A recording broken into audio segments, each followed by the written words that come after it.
그리스도께서는 우리 각자에게 특별한 재능을 주셨습니다. 그리스도께서 나눠주신 은혜대로 우리 모두는 선물을 받은 것입니다. 성경은 말씀하고 있습니다. 그가 높은 곳으로 오르실 때 사로잡힌 자들을 이끄시고 그의 사람들에게 선물을 나누어 주셨다. 높은 곳으로 오르셨다라는 말은 무슨 뜻입니까? 그것은 그리스도가 먼저 이 땅에 내려오셨음을 뜻하는 말이 아닙니까? 이렇게 내려오신 그분은 다시 하늘로 올라가셨습니다. 그리스도는 모든 것을 완성하시기 위해 다시 하늘 위로 올라가신 것입니다. 바로 그분 예수 그리스도께서 각 사람들에게 서로 다른 선물을 나눠주셨습니다. 어떤 사람은 사도로, 어떤 사람은 예언자로, 어떤 사람은 나가서 복음을 전하는 자로, 또 어떤 사람은 말씀을 가르치고 성도를 돌보는 자로 삼으셨습니다. 우리에게 이 모든 선물을 주신 것은 하나님의 백성들을 섬기도록 준비시키기 위한 것입니다. 서로 섬김으로 그리스도의 몸인 교회를 더욱 강하게 세우기 위한 것입니다. 이렇게 할 때에 우리 모두는 하나님의 아들을 믿고 아는 일에 하나가 되어 그리스도를 닮은 온전한 사람으로서 성숙한 그리스도인이 될 것입니다. 이제는 더 이상 어린아이가 되어서는 안 됩니다. 파도에 밀려 떠다니는 배처럼 왔다 갔다 하거나 우리를 속이고 유혹하는 온갖 새로운 가르침에 넘어가서도 안 될 것입니다. 그들은 우리를 잘못된 길로 데려갈 뿐입니다. 사랑으로 진리만을 말하고 머리 되신 예수 그리스도를 본받아 모든 면에서 성장하도록 하십시오. 온몸이 그리스도께 붙어 있으니 각 지체가 서로 도와주어 각자 맡은 일을 잘 해내도록 하십시오. 그러면 온몸이 건강하게 성장하여 사랑 안에서 더욱 튼튼히 서게 될 것입니다. 자, 고백하겠습니다. 한번 따라해 주시겠어요? 하나님은 나를 사랑하십니다. 나는 그 사랑 안에 있습니다. 하나님은 오늘 나에게 말씀하실 것입니다. 그 말씀에 능력이 있습니다. 그 말씀에 생명이 있습니다. 나의 마음을 하나님께 열겠습니다. 나의 생각을 예수님께 집중하겠습니다. 들은 만큼 변합니다. 들은 만큼 행복해집니다. 지난주에 사귐과 나눔이 있는 공동체를 하나 만드시는 하나님의 특별한 선물에 대해서 좀 얘기를 나눴죠. 그리고 우리가 꼭 믿음으로 확신하고 받아야 된다라고 하는 말씀 가운데 하나님께서 나에게 그분의 은혜의 분량대로 특별한 은사를 주셨다라는 사실을 믿어야 한다라는 이야기를 나눴습니다. 우리의 믿음의 분량이나 우리의 노력의 분량이라면 믿음이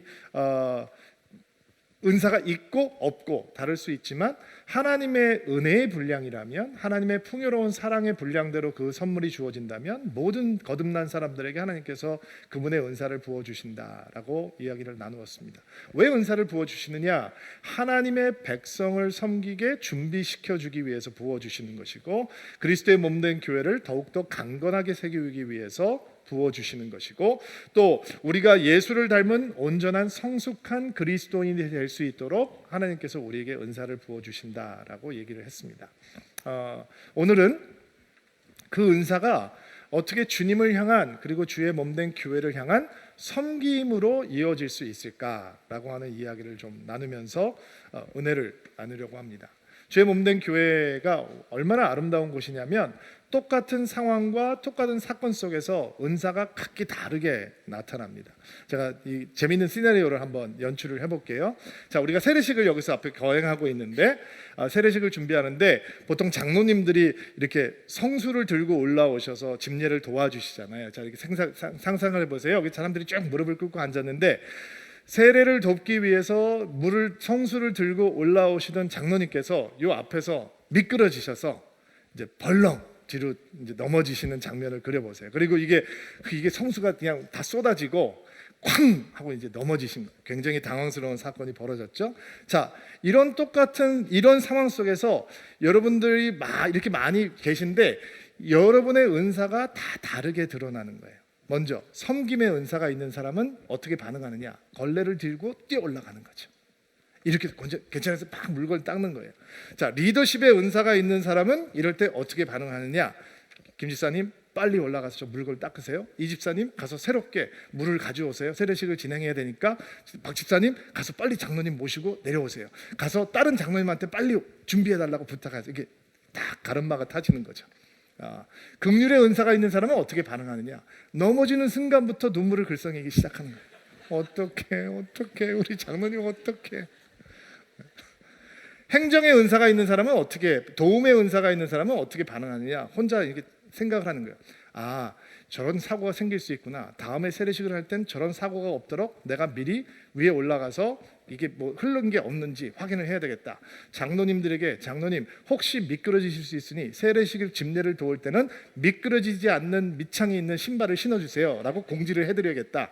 혹시 그래도 입고 오는 장로님들이 생길 수 있으니까 신발 밑바닥에 붙일 수 있는 찍찍이를 교회에서 미리 구비해 놓아야 되겠다. 이렇게 생각을 하는 거죠. 대접의 은사, 환대의 은사를 가지고 있는 사람들은 예배 끝난 다음에 장로님한테 가서 이렇게 얘기를 하는 거죠. 장로님 오늘 너무 당황하셨죠? 제가 점심 사겠습니다.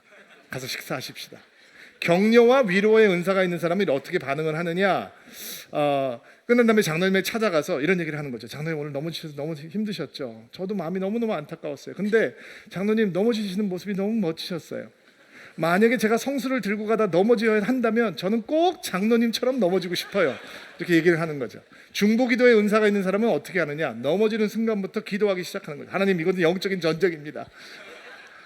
이 거룩한 세례식에 감동이 떨어지지 않도록 하나님께서 지금 여기 기름 부어 주옵소서 이렇게 하는 거죠. 이게 같은 상황이고 똑같은 환경인데 어떤 은사를 가지고 있느냐에 따라서 우리가 반응하는 게 다른 거예요. 그래서 교회가 아름다운 것이고 은사가 아름다운 게 되는 거죠.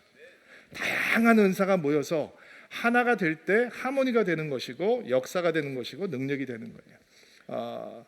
자, 우리가 은사가 나를 위한 것이 아니라 공동체를 위한 것이고 교회를 위한 것이고 교회의 유익을 위한 것이고 서로를 섬기기 위한 것이라면 그러면 목사님 내가 내 은사를 알고 그냥 열심히만 섬기면 되겠네요 라고 생각을 할 수 있지만 사실은 은사를 아는 것도 중요하지만 내가 어떤 열정을 가지고 있느냐라고 하는 사실을 파악하는 것도 매우 중요합니다. 은사를 아는 건 내가 무엇을 해야 되는지를 가르쳐 주죠. 내가 어떤 일을 해야 되느냐. 그러나 그것이 어디서 그 일을 해야 되느냐라고 하는 사실에 대해서 답을 주지는 않습니다. 예를 들면 여러분들이 가르침의 은사가 있다라고 생각을 해봅시다. 여러분들이 가르침의 은사가 있어요. 그러면 상식적으로 내가 가르침의 은사가 있으니까 어디 가서 섬겨야 된다라고 생각을 할까요? 주일학교에 가서 섬기는 것이 좋다라고 생각을 할 겁니다.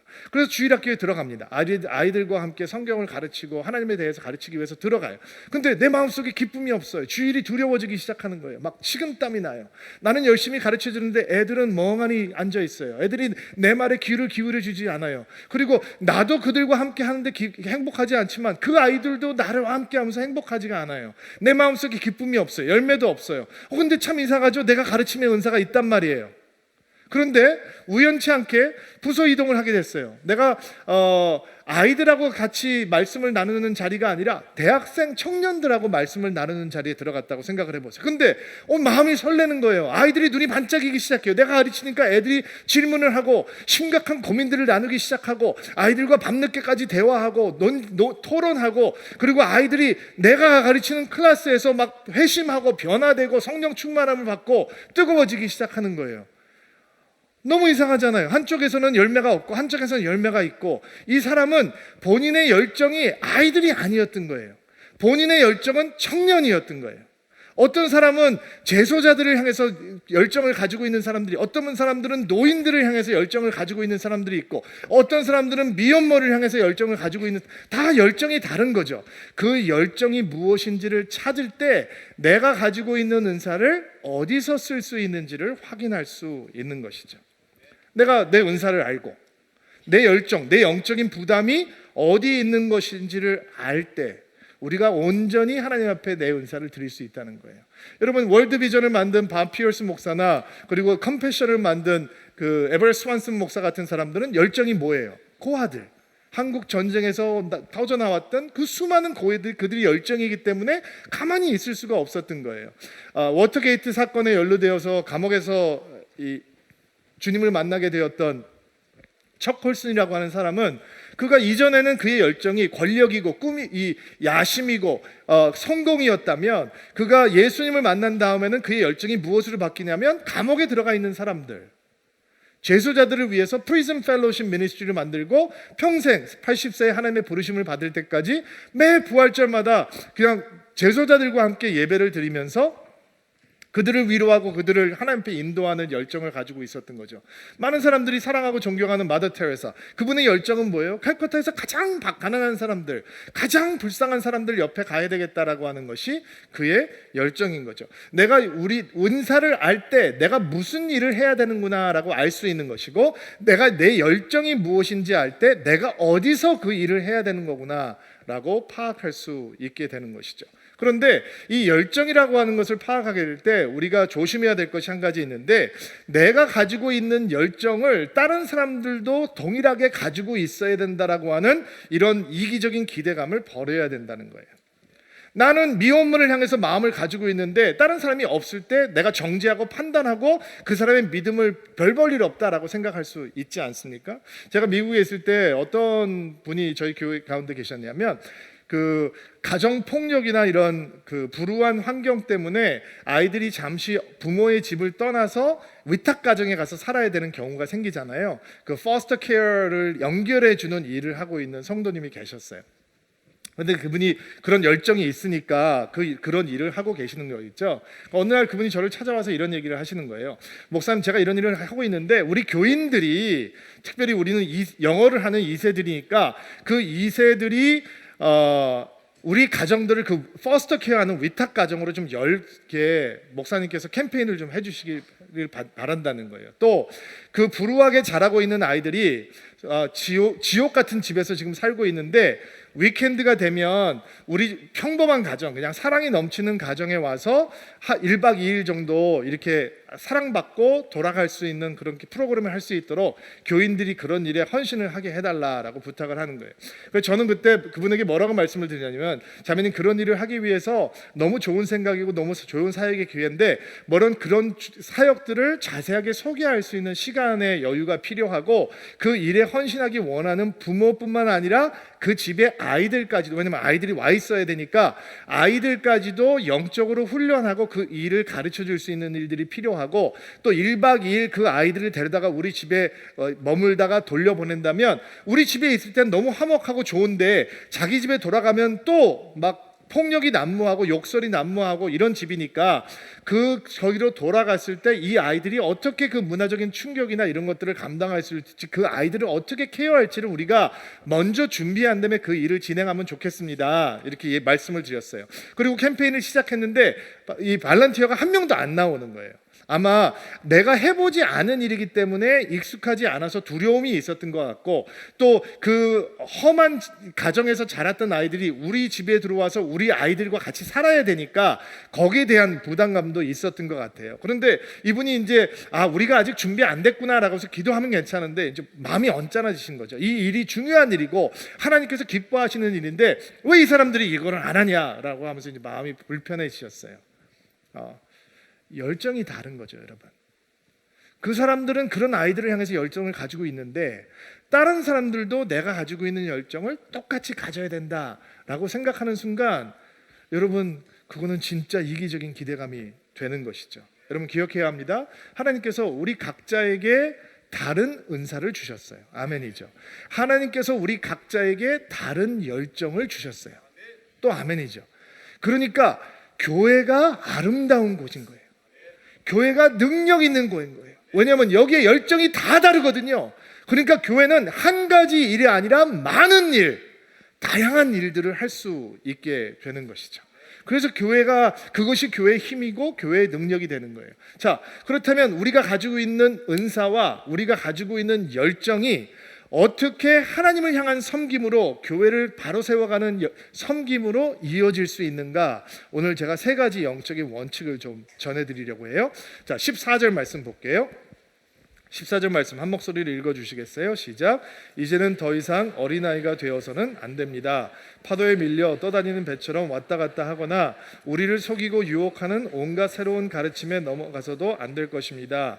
그것은 우리를 잘못된 길로 데려갈 뿐입니다. 자, 첫 번째 원칙은 어떤 원칙이냐면 하나님께서 주신 은사가 교회를 위한 섬김, 주님을 위한 섬김이 되려면 어린아이의 수준을 벗어나야 된다라고 하는 원칙이에요. 우리가 어린아이의 수준을 벗어나야 돼요. 14절에 나와 있는 사도 바울의 말씀은 에베소 교회에게 이렇게 권면을 하는 말씀이에요.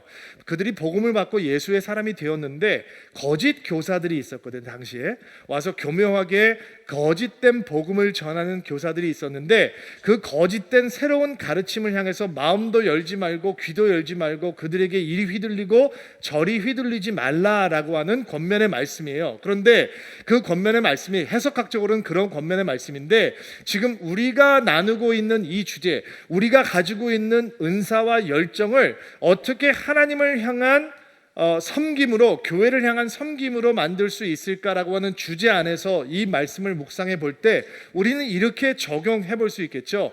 내가 은사를 갖고 섬길 때 어린아이의 수준을 벗어난다라고 하는 것은 어떤 의미일까? 왜냐하면 은사를 가지고 섬기면서 어린아이처럼 섬기는 사람들이 있단 말이에요. 그런데 우리의 섬김이, 우리의 은사가 진정한 섬김이 되려면 우리의 수준이 어린아이의 수준을 벗어나야 된다는. 그럼 어린아이의 수준으로 은사를 사용하는 것은 어떤 모습일까? 섬김의 대상보다 섬기는 내가 중요해지면 어린아이의 수준인 거예요. 내가 섬기면 저 사람이 유익해져야 되는데 내가 해줬는데 안 고마워하네? 나를 안 알아주네? 이거는 내가 더 중요한 거죠. 그러나 어린아이의 수준인 사람은 그런 것이고 성숙한 은사 사용이란 내가 중요한 것이 아니라 섬김의 대상이 더 중요하게 되는 거죠. 또 섬김의 자리에서 다른 사람의 은사나 열정을 자신의 것과 비교하면서 때로는 열등감에 때로는 우월감에 사로잡히는 것이 어린아이의 수준인 거죠. 여러분 비교하시면 안 돼요. 다른 사람의 은사 부러워하셔도 안 되고 다른 사람의 은사를 하찮게 보셔도 안 돼요. 하나님께서 나에게 주신 것을 소중하게 생각하는 것이 성숙한 모습인 거죠. 또 섬김의 자리에서 은사를 오용하는 것도 어린아이의 모습이에요. 제가 병원 신방 가서 간혹 그런 분들을 만나게 되는데 요즘은 병원에 이제 가서 신방하는 일들이 참 이렇게 불편해지고 그런 것들을 많이 못하게 하기 때문에 그렇게 할 수 없죠. 옛날에는 아무 때나 가서 막 예배드리고 기도하고 그랬거든요. 근데 간혹 이런 분들이 계시더라고요. 오셔서 이제 여러분이 교회에서 신방으로 오셨어요. 그리고 혼자 쓰는 병실도 아니고 여럿이 쓰는 병실에 들어오셔서 찬양도 우렁차게 하시고 크게 하시고 이제 치유를 위해서 기도하는데 조용히 기도하고 가는 게 아니라 막 통성으로 기도하고 거기서 또 방언으로 막 기도하고 다른 사람 딱 있는데 그런 자기 사람만 신방하고 가는 게 아니라 이제 왔으니까 다른 사람들에게 저희 어느 교회에서 왔는데 기도해 드릴까요? 예수 대답 듣지도 않고 또 기도하고 치유가 있을지어다 막 하고 기도해야죠, 병자들 위해서. 그러나 그런 모습이 은사를 오용하는 어린아이의 수준의 모습인 거예요. 또 하나님께서 주신 특별한 선물 은사를 가볍게 대수롭게 생각하지 않는다면, 그래서 묻어놓는다면, 쓰지 않고 있다면 그것도 어린아이의 모습인 거죠. 여러분 어린아이들은 진짜 보석과 플라스틱 유리 구슬 구분을 못하잖아요. 하나님께서 우리에게 은사를 어떻게 주셨다고 얘기했죠? 지난주에 설명을 해드렸죠. 개선장군이 전리품을 나누어 두듯이 예수께서 하늘을 버리시고 이 땅에 오시고 십자가에 달려 죽으시고 우리를 대신해서 죽음의 깊은 곳, 음무의 깊은 곳까지 떨어지셨다가 하나님께서 능력으로 3일 만에 부활케 하시고 그리고 하나님의 영광 가운데 승천하셔서 하나님 보좌의 오른편에 앉으셨기 때문에 하나님께서 성령을 통해서 우리에게 은사를 부어주시게 됐다라는 거잖아요. 그러니까 그 은사가 얼마나 소중한 거예요. 얼마나 이게 귀중한 거예요. 그런데 그거를 땅에 묻어버리고 선반에 고이 모셔놓고 먼지가 쌓이게 한다면 그것이야말로 은사를 제대로 쓰지 못하는 어린아이의 수준인. 그럼 은사를 어떻게 써? 소중하게 열심히 잘 주님을 위해서 사용을 해야죠. 그럼 그럴 때 하나님께서 그 열매를 30배, 60배, 100개 맺게 하실 줄로 믿습니다. 자, 우리의 은사가 어떻게 섬김으로 이어지느냐? 어린아이의 수준을 벗어나야 되는 거예요.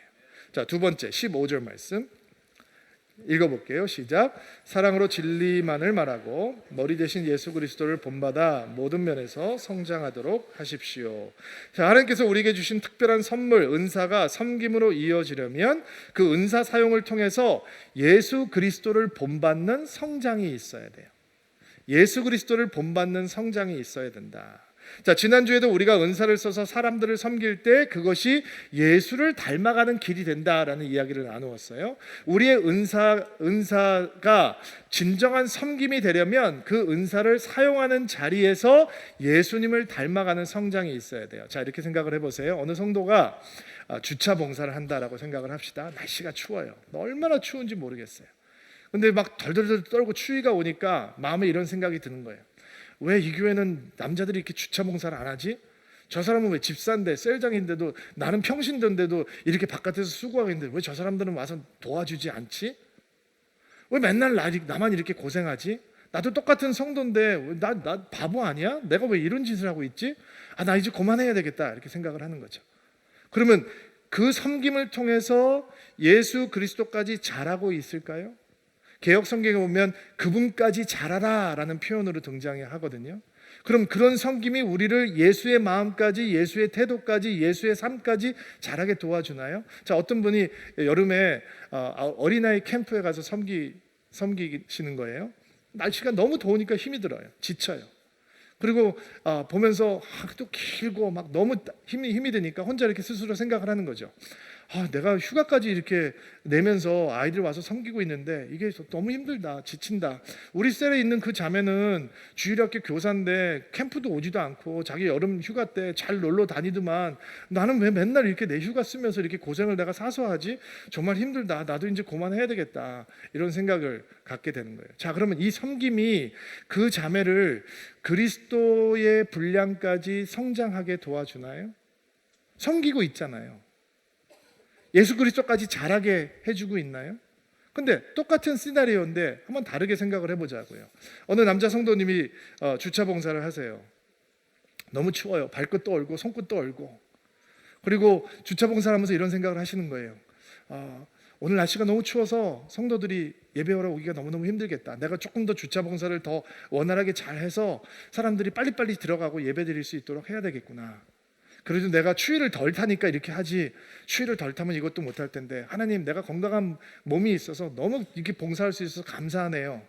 자, 그 섬김이 예수의 분량까지 자라가고 있나요? 다르잖아요. 어느 자매님이 여름 캠프에 가서 아이들을 돌봅니다. 더워요, 힘들어요, 너무 지칩니다. 금쪽 같은 휴가를 거기서 썼는데 너무 지쳐요. 그런데 아이들이 손을 모으고 기도하는 모습을 보는 거예요. 아이들이 우렁차게 찬양하는 모습을 보는 거예요.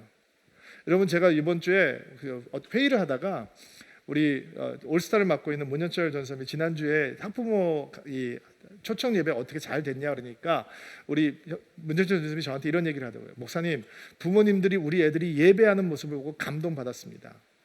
그래서 우리 애들이 예배합니까? 물어봤거든요. 그러니까 눈을 똑바로 뜨고 저한테, 목사님, 우리 애들 예배합니다. 저 너무 깜짝 놀랐어요. 애들이 우렁차게 예배한다는 거예요. 근데 예배 시작할 때, 목사님 근데 20명밖에 없습니다. 그래서 제가 부모님한테 제발 15분만 먼저 와달라고 부탁을 했습니다. 부모님들 잘 들으세요. 우리 애들 예배한다는 거에 깜짝 놀랐어요. 자, 근데 캠프 가서 너무너무 고생하는 선생님이 애들이 우렁차게 예배하는 거 보고 가슴이 뜨거워지는 거예요. 그리고 이렇게 생각하는 거죠. 야, 내가 휴가 내서 바닷가 가서 누워있는 것도 너무 좋은 일이지만 이 아이들 이렇게 예배하는 아이들과 함께 할 수 있어서 너무 감사하다. 내년에도 또 와야 되겠다. 똑같은 섬김인데, 자, 이 섬김은 그리스도 분량까지 자라고 있나요? 그분의 마음까지 자라고 있나요? 그러니까 섬김이 다 예수님의 모습으로 성장하는 데까지 가지 못한다는 거예요. 자, 그러면 우리의 은사가 진정한 섬김이 되려면 어떻게 섬겨야 하는 것이냐?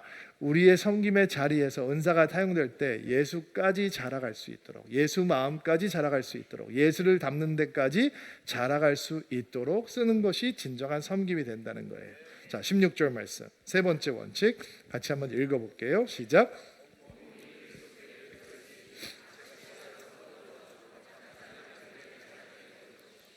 그러면 온몸이 건강하게 성장하여 사랑 안에서 더욱 튼튼히 서게 될 것입니다.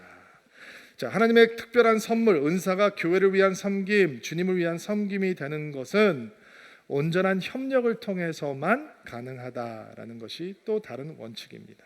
온전한 협력. 우리가 주목해야 되는 키워드는 뭐냐면 서로를 도와주어라고 하는 표현이에요. 자, 몸이 다 연결이 되어 있어서 한 몸이 돼서 튼튼하게 서 있듯이, 건강하게 서 있듯이 은사도 그렇게 사용이 되어야 된다는 거예요. 서로를 도와줘야 된다는 거예요. 제가 어떤 목사님 한 분을 이렇게 만나게 됐는데 목회 상담이 필요하다고 해서 저를 찾아오셨는데 모르는 분인데 제가 만나게 됐어요. 근데 대화를 하다가 이런 말씀을 하시는 거예요. 목사님께서, 목사님, 제가 성경에 나와 있는 모든 은사를 하나님께서 저에게 주셨습니다. 이렇게 말씀을 하시는 거예요. 그래서 제가 혼자 생각을 했어요. 그러면 이분은 그냥 혼자 교회 하시면 되겠네. 모든 은사가 다 주어졌으니까, 다른 사람 도움 필요 없으니까 그냥 혼자 하시면 되겠구나. 근데 이제 그분이 저를 찾아오신 이유는 교회가 잘 안 되기 때문에 이제 저를 찾아오신 거예요. 모든 은사가 자기한테 다 있대요. 저는 모든 은사가 없어요. 몇 개 안 돼요, 은사가. 그러니까 저는 여러분의 도움이 필요해요. 여러분도 여러분에게 주어진 은사가 다가 아니고 모든 은사가 다 주어지지 않아요. 그럼 여러분도 저의 도움이, 서로의 도움이 필요해요. 아멘으로 받으세요. 우리는 예수 그리스도의 오케스트라예요. 아무리 탁월한 연주 실력이 있는 사람도 혼자는 오케스트라가 될 수 없어요. 오케스트라에는 first violin도 필요하지만 드러나지 않는 second violin도 필요해요. 어느 지휘자의 얘기를 들어보니까, 목사님, 사실은 first violin을 찾는 건 쉽습니다. 그러나 second violin을 탁월하게 하는 사람들을 찾는 건 참 어렵습니다. 저는 목회를 하는 사람이니까 들어오더라고요, 그 말이. 우리는 예수 그리스도의 오케스트라예요. 혼자 소리를 내는 곳이 아니고 함께 연합해서 소리를 만들어가는 곳이에요. 그래서 우리는 서로가 필요해요. 하나님께서 주신 은사를, 하나님께서 주신 열정을, 하나님께서 주신 그 아름다운 선물을 서로로 돕는 선물로 삼을 때 교회는 가장 파워풀한 것이 되고, 가장 은혜로운 것이 되고, 가장 아름다운 것이 될 수 있는 것입니다. 여러분이 이렇게 많이 앉아 계시는데 여러분 안에 있는 다양한 은사들, 다양한 열정들을 봅니다. 그것이 교회 안으로 들어오고 녹아날 때 서울 드림교회는 가장 파워풀한 교회로, 가장 능력 있는 교회로, 세상이 대안이 되는 교회로, 세상의 소망이 되는 교회로, 다음 세대를 책임질 수 있는 교회로, 여러분들이 은혜 받을 수 있는 교회로, 여러분들이 도약할 수 있는 교회가 되는 것입니다. 저는 우리 교회가 평신도들이 살아서 움직이는 교회가 되기를 바랍니다. 여러분들께서 주중에 열심히 훈련받지만, 그리고 말씀을 가까이 하지만, 여러분들이 사역을 하나 붙들고 있어서 여러분 마음 가운데 이런 간증이 생기게 되기를 바랍니다. 내가 헌신했기 때문에 우리 교회는 더 좋아졌어. 내가 헌신하고 있기 때문에 우리 교회는 더 은혜로워졌어. 내가 주님 앞에 내 은사를 드리고 내 열정을 파묻지 않았기 때문에 우리 교회는 최선의 교회가 되고 있어. 이렇게 간증할 수 있는 기회가 되기를 바랍니다. 교회가 얼마나 할 일들이 많이 있습니까? 목사들이 그 일을 어떻게 다 하겠습니까? 여러분, 홈페이지를 해도 제가 하는 게 더 잘할까요? 여러분들이 하는 게 더 잘하시겠습니까? 무대를 만들고 꾸며도 저희들이 하는 게 더 잘하겠습니까? 여러분들이 하는 게 더 잘하겠습니까? 어떻게 여러분의 도움 없이 교회가 더 좋아질 수 있겠습니까? 그러나 섬김의 자리에 은사를 사용하는 바로 그 섬김의 자리가 진정한 예배가 되고 하나님을 향한 헌신이 되려면 오늘 우리가 나누었던 이 영적인 원칙들을 기억하실 수 있게 되기를 바랍니다. 어린아이의 수준을 뛰어넘을 수 있는 여러분들이 되기를 주의 이름으로 축복합니다. 여러분의 섬김의 자리에서 예수 그리스도를 닮아가는 데까지 성장하는 여러분이 되기를 주의 이름으로 축복합니다. 혼자 하는 것이 아니라 서로 협력하고 서로 도와줌으로 우리가 진정한 교회가 되는 은혜가 있게 되기를 주의 이름으로 축복합니다. 하나님, 우리에게 하나님의 특별한 선물을 베풀어 주시니 감사합니다. 그 은사도 알게 도와주시고 그 열정도 찾을 수 있도록 도와주옵소서. 우리가 그 은사를 주님 앞에 드릴 때 하나님을 향한 예배가 되게 하시고 주님을 향한 섬김이 되게 하시고 교회를 향한 섬김이 될 수 있도록 도와주옵소서. 어린아이의 수준을 뛰어넘는 저희들이 되게 하여 주옵소서. 섬김의 자리에서 그리스도의 장성한 분량까지 성장해 갈 수 있도록 도와주옵소서. 하나님의 특별한 선물이 서로를 향한 아름다운 선물이 될 수 있도록 협력하는 하모니를 배우게 하옵소서. 이번 한 주간 주님과 함께 동행하는 한 주가 되기를 소망합니다. 예수의 이름을 부르게 하시고 예수의 손을 붙들게 하시고 주를 사랑하며 한 주간 살아갈 수 있도록 은총을 베풀어 주옵소서. 예수님의 이름으로 기도하옵나이다.